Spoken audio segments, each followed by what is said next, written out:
'twas a night of loneliness and troubles, the sort that never begin until one stumbles into curiosities that exist, such as when you appeared we couldn't resist.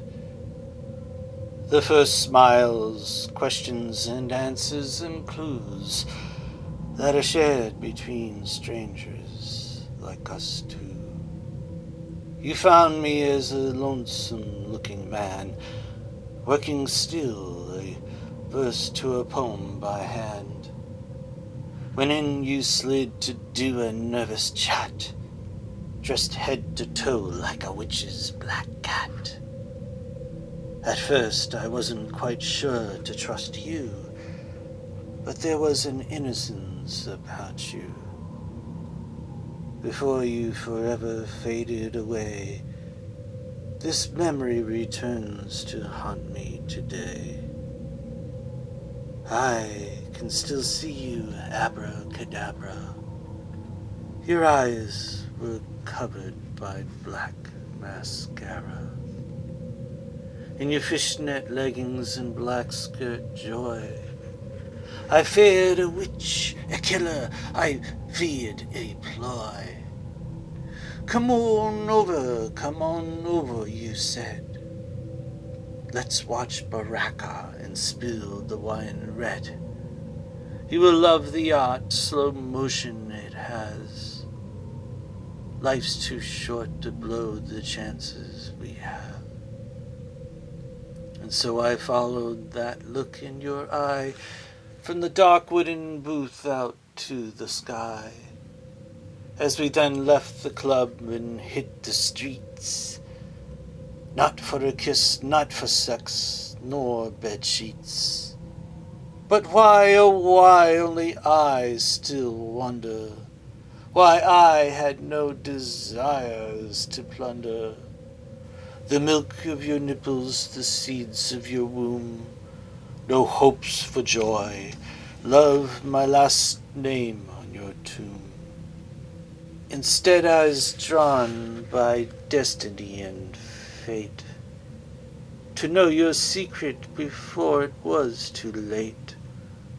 And so I had followed you home that night, with not a hope from you to find delight. Every windy street was barren and bare, as we trounced our shadows in the air. And the branches weighed heavy with black leaves, often set loose with bats in the eaves, all of the spilled gloom and fear in the night, as I followed you home, your home in sight. An old Victorian shrouded in darkness, a creaking wooden porch, dark, basking madness. Beyond your driveway you slid out the key, after many a heavy knock unanswered thee. I sensed it then, a dread I did suspect. I knew of no one I was to expect, until out stepped a ghoulish-looking man, who said nothing but offered the coldest hand. This is my fiancé, you did tell me, as we entered the kitchen in shadows three. You grabbed me a beer, I feared to be poisoned, because his eyes were dark as a demon's. I sat on your swing and heard you tell me the reasons meeting me was meant to be. A ghost in your house, noises in the night, a recurring dream of your death, a fright. You have to know this about me, you pled. This house is haunted, I recall you said.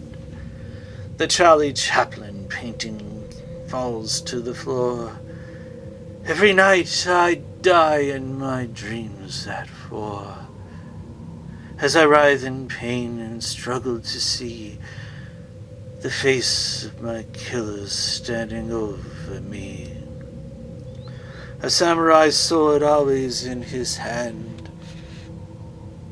It's the worst of dreams ever to withstand.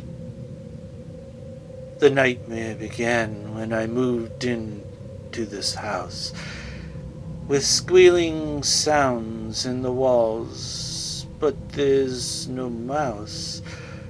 Let me show you where the killer kills me. Always beside my bed he stands over me.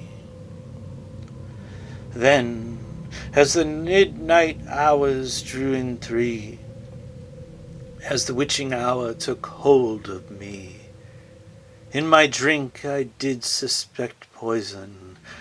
Some sudden sleep to strike me was my suspicion. As I wondered and wondered, as I sat between them two, was this a trap that I had stepped into? But then his eyes fell heavy and went to sleep, as I caught her eyes peeking over at me.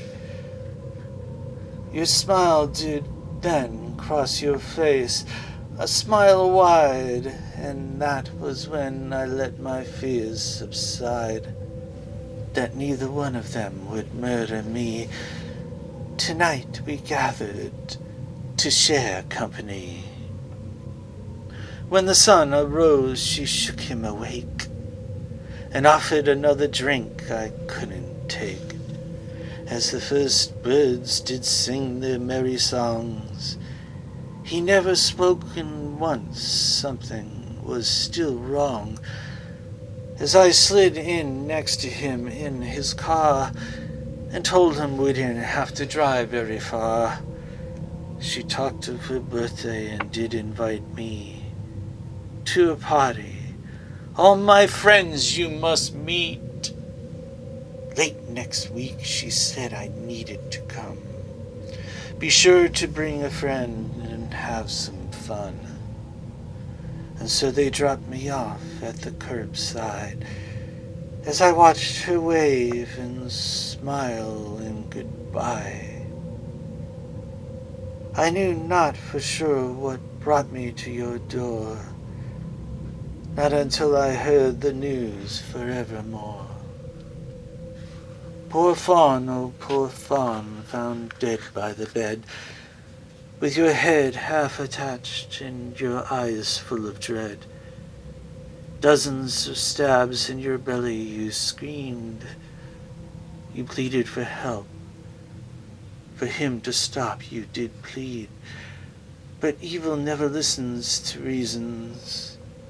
Evil, that twin sibling of love's treasons. And so you pled and pled until he came, until you could no longer scream his name. He threw the sword down lower and lower, and plucked away love from his lover, until all flesh on you can't be regained. Poor Fawn, oh poor Fawn, this memory remains.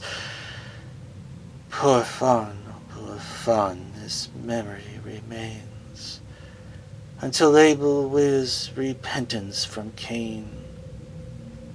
Poor Fawn, oh poor Fawn, this memory remains, until another flesh for you is regained.